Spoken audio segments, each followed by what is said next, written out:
I'm a crasher at everyone's party every night, you know? Sooner or later, they got to like me.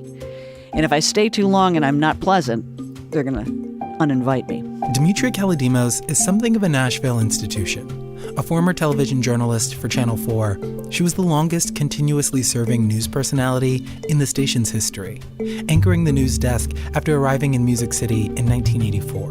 But 30-plus years into her career, Demetria was unprepared to have her decades of dedicated news coverage cut short. I had a very sudden career change that was not of my doing. I'm going through box after box after box, which my husband thinks is not healthy after some point. But, you know, you can't help but look back when you're trying to move forward. And for Demetria, part of that process of figuring out how to move forward has meant thinking a lot about those who've passed. I used to tell my mother that I was terrified that I would forget the sound of my father's voice. When he passed, his voice was still on the answering machine. She erased it, and I was furious. The second box sounds just like my father, and here I was terrified, forgetting his voice, an orphan. But words are space. Surprising, unpacking, tossing, saving. My desk is empty. Things in more boxes. 34 years in boxes, and I am talking to my city again. Are you sick yet of my voice? That's poet Lagnajita Mukhopadhaya. Today, she hears from Demetria about her enduring commitment to the power of journalistic storytelling, how she coped with closing the book on over 3 decades as a Channel 4 news reporter, and how revisiting family narratives is helping Demetria to write her next chapter. Then Lagnajita takes the weave of Demetria's personal and professional histories and turns them into poetry. From Nashville Public Radio, PRX, and the Porch Writers Collective, I'm Joshua Moore. This is Versify. Thanks for listening to this podcast. If you'd like to support this work, you can make a donation at WPLN.org. Perhaps it's cliché to reference Shakespeare's line, "A rose by any other name would smell as sweet," when musing on the importance of a distinctive moniker. But in the case of longtime news anchor Demetria Kalodimos, her success as a television journalist has been perhaps as well defined by her track record of crack reporting as by her polysyllabic surname. And at the start of their conversation, Demetria and poet Lagnajita Mukhopadhaya quickly realized that the unique experience of living with a distinctive last name is something that the two of them share in common. My name is Lagnajita Mukhopadhaya, Lagnajita Mukhopadhaya.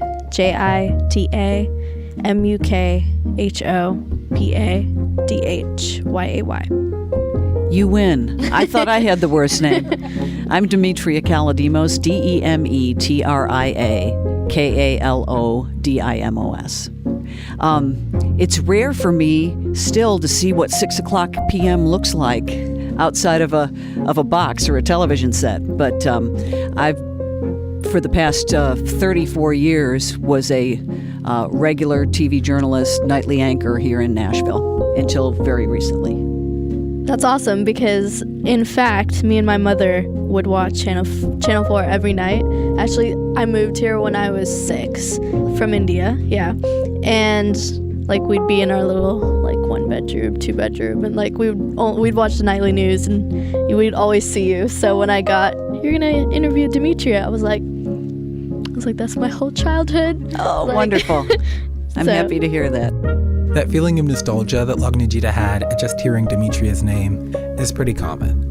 A staple of the weekly newscast back when there were only about 4 stations where you could get the news, Demetria was a fixture in many Middle Tennessee households, including mine. After years of seeing her in our living rooms week after week, for many of us, Demetria almost started to feel like family.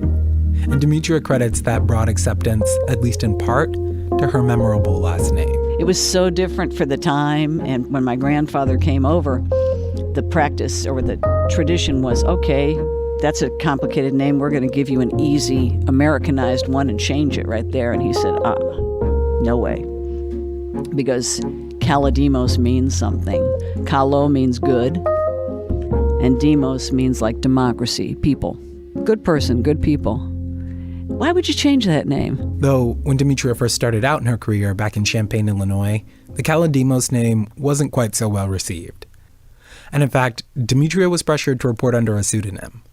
Never mind the fact that her co-anchor's last name was Jakubowski or that the sports anchor's was Shanowski.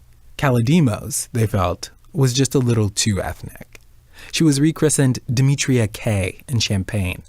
But when she had the chance to continue her career in Nashville, Demetria made sure that nobody altered Kalodimos by so much as a syllable. People were mispronouncing it and misspelling it and making fun of it, but it turned out to be the greatest asset I ever had. Long before Demetria got into journalism, back when she was growing up in Chicagoland, the Kalodimos name became associated with the 24-hour news cycle in a less than positive light. A very young cousin I had, he died at 20 in a very bad circumstance. He was committing a crime and was killed in a shootout. And I was about 11. The story made the news in Chicago.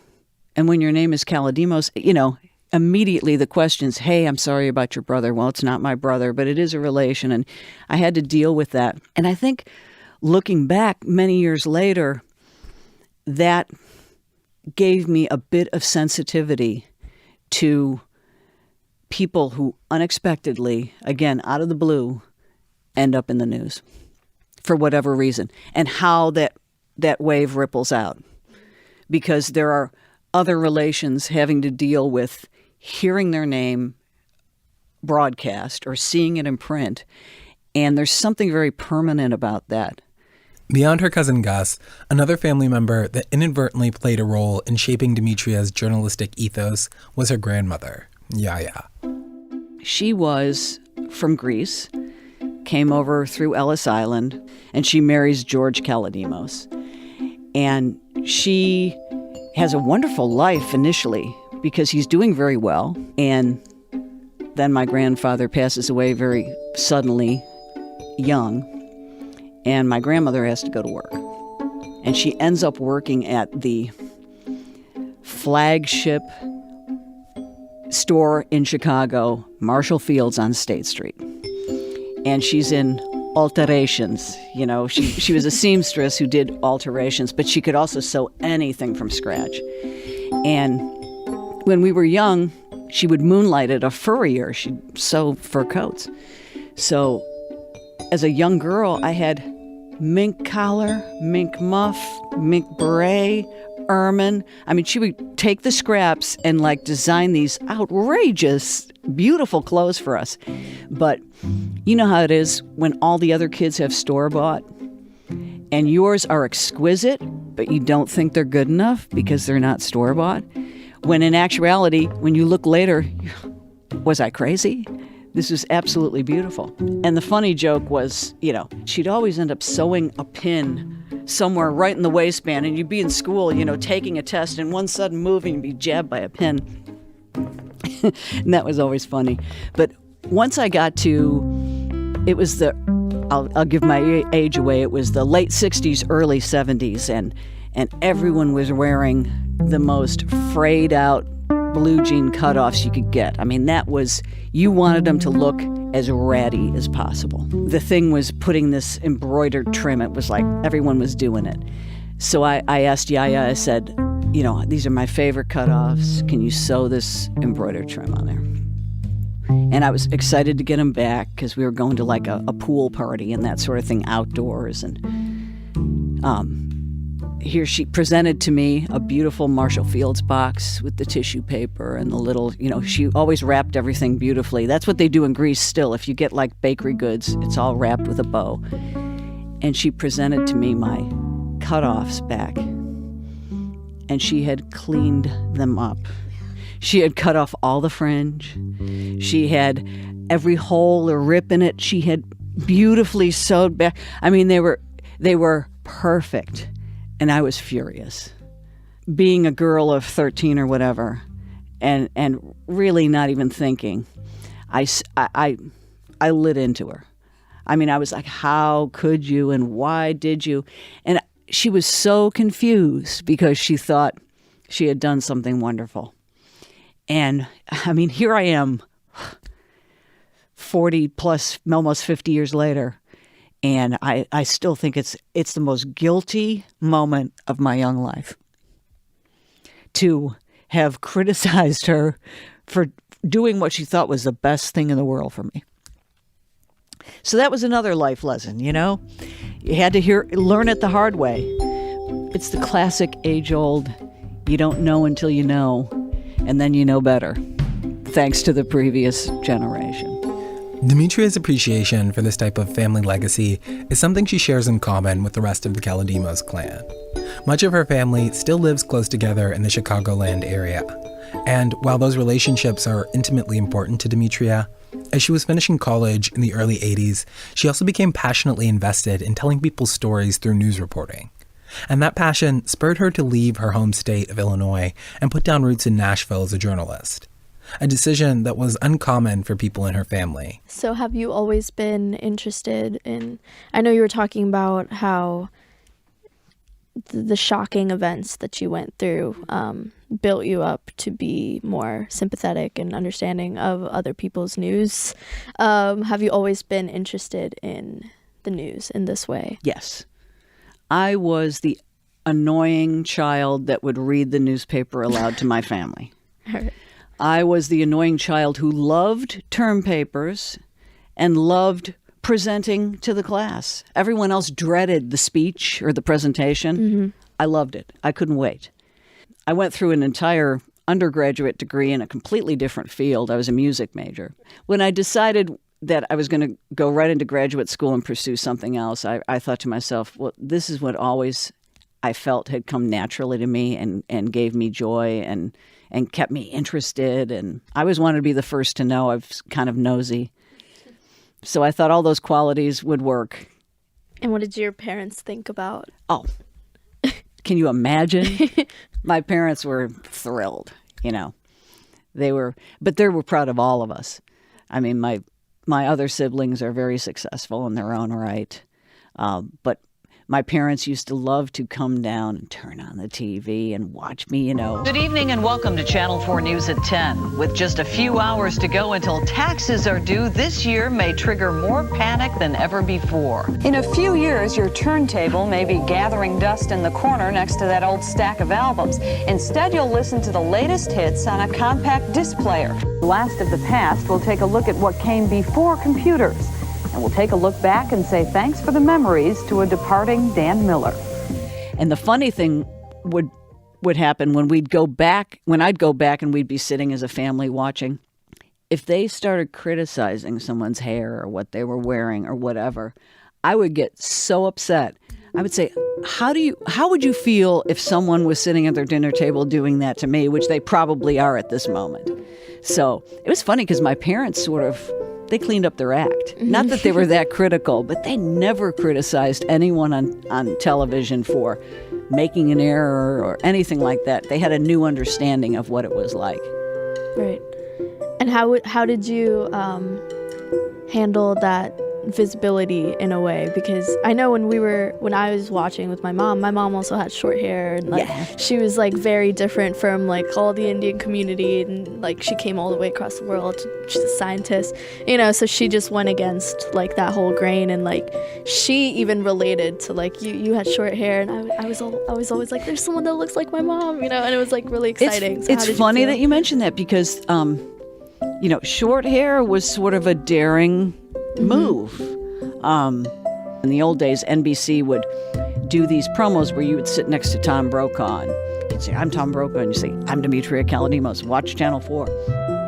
And it was this cool weekend, like, you know, you got flown up there. And I remember it was an assembly line of people. And I looked around the room and I thought, everyone looks the same. I mean, the only thing I had different at that point was brown hair and brown eyes. And I thought, I'm going right back to short hair. The minute I landed back in Nashville, I cut my hair back short, and then the station was furious.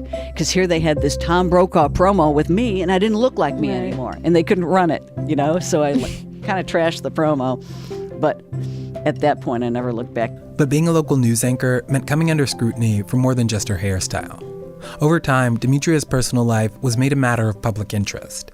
And in the late 90s, she experienced an especially difficult personal matter that was highly publicized. 10 to 13 years after I moved to Nashville, I went through a bad divorce. And my mother told a great story. She said she heard a little rustling around like in the early hours, and she thought nothing of it and kind of just rolled and went back to bed again. And she woke up and my dad was nowhere to be found. And his little, no note or anything, which is typical. And this was before cell phones, you know. And he had packed his little bag, got in his car, drove to Nashville, and he stayed for the next 3 months with me to kind of literally get me through. And what a gift. I used to joke that I saw more of my dad's feet hanging out from under a car than I did his face, because I'd just kick him as I was going to school or whatever on a Saturday. And so many girls spend a certain amount of time, your daddy's daughter, and you go to those little events and stuff. And we were 3 girls and 1 boy, so there were a lot of daddy's daughters in our family. But my sisters never had that experience to, as an adult, spend that much time with him. And it's one way that I've reconciled another hard thing, that I was the only child that wasn't there when both of my parents passed. 10 years after he came to stay with her, Demetria's father was diagnosed with late-stage lung cancer. In the intervening years, Demetria met and fell in love with musician Verlin Thompson. But on the day of their wedding, her father was unable to attend due to ailing health. He passed away 2 weeks later. I used to tell my mother that I was terrified that I would forget the sound of my father's voice. When he passed, his voice was still on the answering machine. And I loved it, and my mother really had a hard time hearing it. She just, it didn't register the same way, and she erased it, and I was furious. And I said, great, now I'll never remember what Dad's voice is. And she said, you will never forget. And she was so right. I was terrified that after erasing that, you've reached the Kalodimoses, that I'd never hear his voice again. I can close my eyes and ears right now and hear it. Exactly. In the wake of her father's death, Demetria relied on her family and her close network of colleagues and friends to help her through. Chief among them was her fellow co-anchor, Dan Miller, who Demetria describes by turns as a mentor, a confidant, and an older brother figure. And Dan certainly treated her accordingly. Dan Miller had one outtake of me that was almost Marge Simpson. Seriously, it was almost that high. And he used to love to pull that tape out and freeze it and say, what were you thinking? But we had a great relationship that way. Mm-hmm. Demetria and Dan were close both on and off the air. In addition to his reporting for WSMV, Dan moonlighted as an amateur blogger. On his website, Dan Miller's Notebook, he cataloged often less sensational but equally engaging news stories in a writing style that calls to mind the enduring pith of an Andy Rooney closing segment. And among the musings on music icons, tales of pet adoption and confessions of possum side were pieces about friends and family, several of which included Demetria. In one entry entitled October Love Story, Dan chronicled Demetria and Verlin's wedding ceremony and dedicated the close of the post to her father's passing. The following week, he copied several of the responses, mostly well wishes for Demetria and Verlin, as well as offers of condolence, and uploaded them as their own post for Demetria to see. In a picture from the wedding, you can see Dan beaming in the background as Verlin and Demetria lean in for their newlywed kiss. Over the years, Dan and Demetria's work relationship had grown into a thriving and essential friendship, which is why she was especially hard hit when he passed unexpectedly the following year. And unfortunately, that wasn't the end of Demetria's loss. This is the day 8 years ago that my mother passed away. And when I set it on the calendar to have this conversation, I thought to myself, there's really no way I can not talk about my mother. And I look just like her, which is wonderful, but it's also sometimes frightening.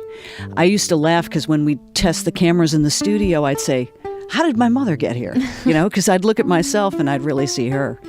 And she died very suddenly after what was a successful heart surgery. She was having a valve replacement, and the doctors were like, you're so great, we're going to let you go home early.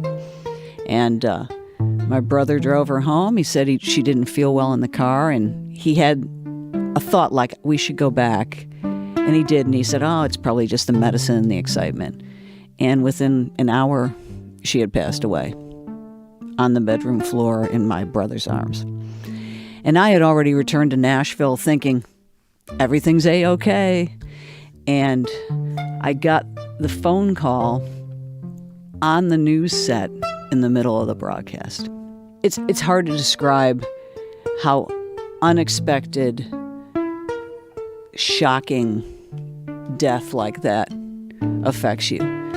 I had been through two prior. My father had passed away in 2008.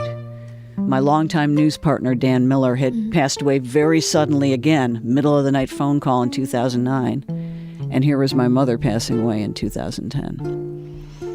And changed my life. I mean, of course it changed my life. Because I already felt like half an orphan when my dad passed, and we were a little more prepared because he had an illness. But I thought my mother would outlive me. And, I miss her every minute. But the wonderful stuff comes when you laugh at something she would have absolutely laughed at. And more than once, I have woken up in the morning and thought, I got to call Mom. And it's been 8 years, and I still have the thought and the need and the desire to call my mom. So I just talk to her.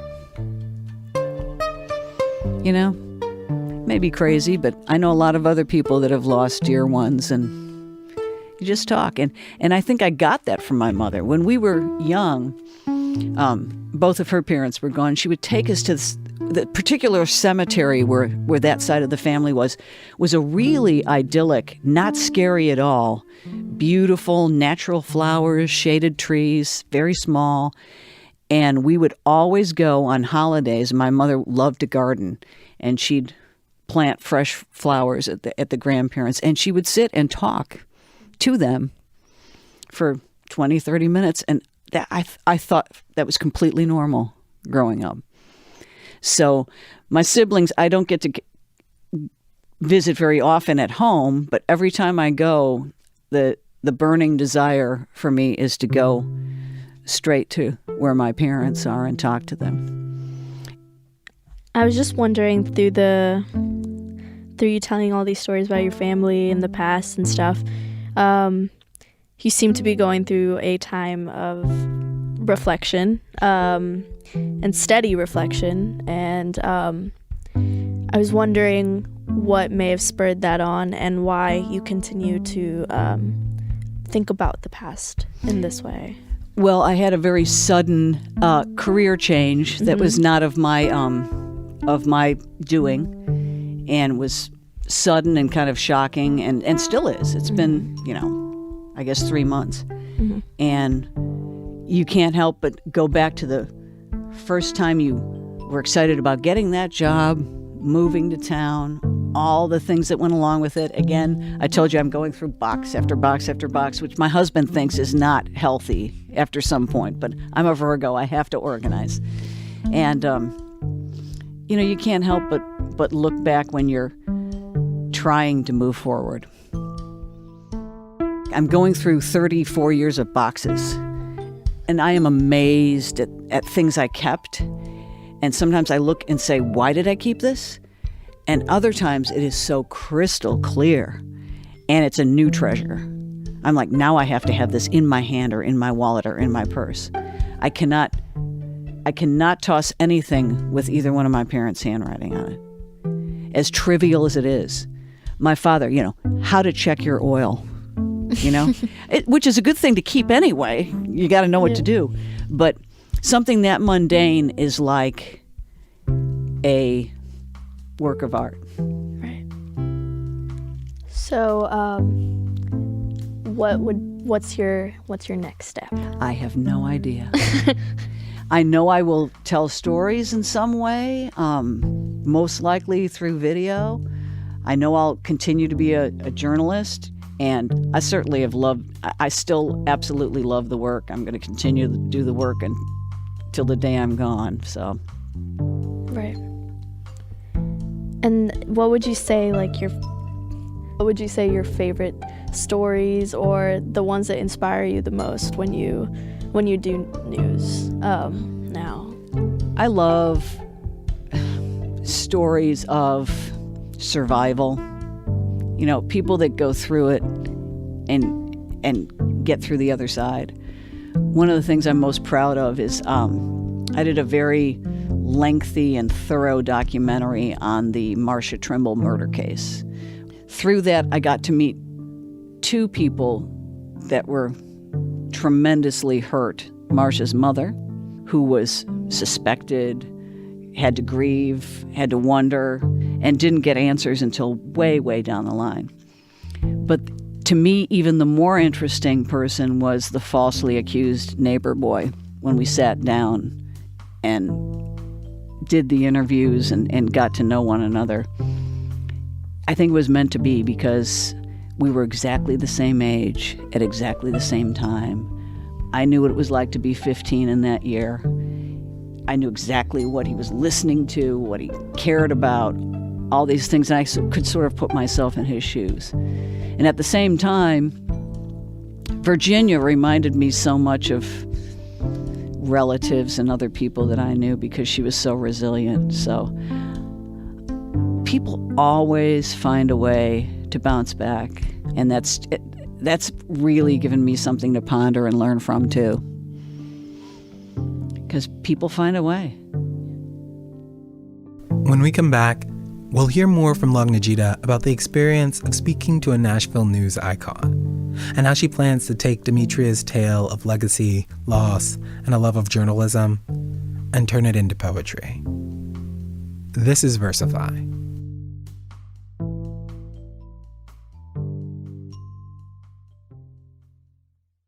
Hey, I'm Jacob Lewis. If you like Versify, you will love Neighbors. I'm on a quest to make sense of the human experience through the lives of the people in my community. There's something magical about getting an intimate pass into someone's world and hearing about moments that transformed them. I was shot within seconds of exiting my car. See, what people don't realize is that we all have things that we carry that can bring us together. Subscribe now on Apple Podcasts or wherever you listen and get to know your neighbors. We live in a culture where often it's rare for us to meet face-to-face with people we spend an inordinate amount of time with. Whether that's the television actor whose every sitcom line we've memorized, the podcaster who accompanies us on our morning commute, what's good, Michael Barbaro, or the newscaster who beams into our television set each evening. Occasionally, though, we're granted the rare opportunity to sit down with one of these stranger friends and gain a look into what their lives are actually like. I would say my favorite part was just seeing like the person behind the screen. You know, that's something I don't think most people, have the privilege, to see or to understand. Even if there's like little encounters that she probably has in the world, like it was much different that it's flipped, and I'm asking the question and I'm listening to her story. We just kept coming back to the concept of memory. Obviously, that was the obvious thing, but when she was talking about the boxes, packing and unpacking, that's very metaphorical. Like she's, looking at these physical objects, but also examining so much time and so much memory, and so much has changed. And it was really interesting that she started off with the story about her mother, and I felt like that was such a personal moment we got to experience. And yeah, I think that whole unpacking metaphor just made me think in a different way. Lagnajita spoke to Demetria as part of the Porch Writing Center's annual fundraiser event.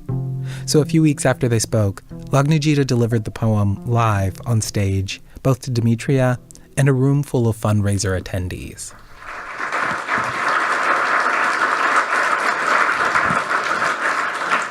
Every time, doesn't get old.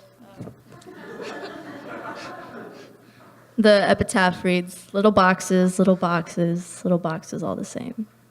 This is cleaning out the boxes from my old office. The first box has my mother's face. And they all say I look like her, so maybe I am a box too. I ask myself, who have I been today? But I only think about my absence 8 years ago on the bedroom floor in my brother's arms. She would have outlived me.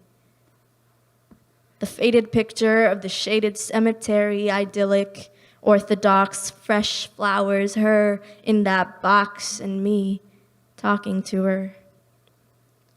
My hair is still short, Mom. They can still see me all the way from Chicago. I'm older now, Mom. They think that I'm older now. The second box sounds just like my father, and here I was terrified of forgetting his voice, an orphan, but words are space.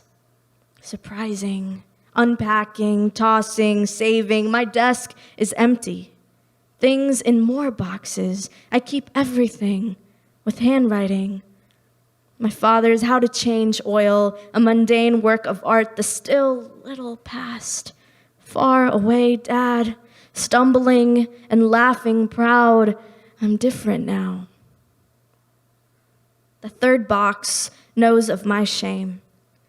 My grandmother's fingers sewing me up, ruining my frayed blue jean cutoffs that she made too clean, and I screamed. I wanted to be like everyone else then, young, and she just wanted the best. Pin not in waistband, in Flagstaff, unwrapped boxes, yeah, I take it all back now. The ripped blue jeans are still in style. Full circle nostalgia, like we do not know until we know, and then we know better, and I'm older now. And the last box says working for you. Looking backwards, trying, moving on, but you know me. I want to be the first to know. The survival stories, illuminating sidelines, so permanent, their first time on TV, monumental bounce back, sensitive to shock, catharsis, and a soundbite. Hey, are you sick of my voice yet? 34 years in boxes, and I am talking to my city again. Are you sick yet of my voice? Am I still an old box too? Or am I memory? Am I memento? Am I different now? Thank you.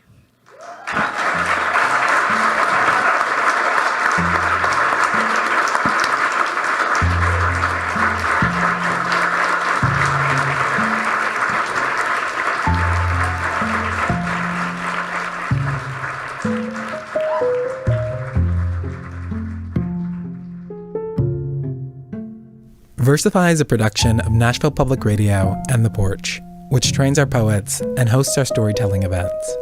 If you like this episode, let us know about it. Subscribe to the show and rate it in Apple iTunes.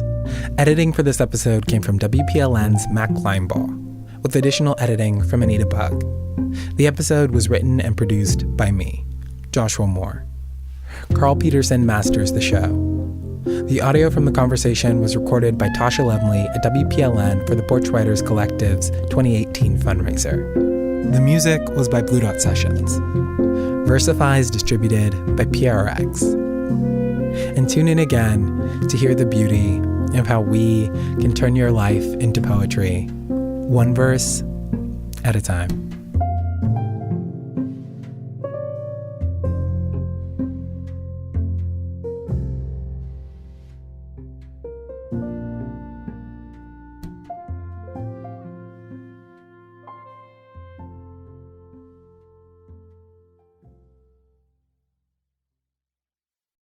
Support for this podcast comes from the Corporation for Public Broadcasting.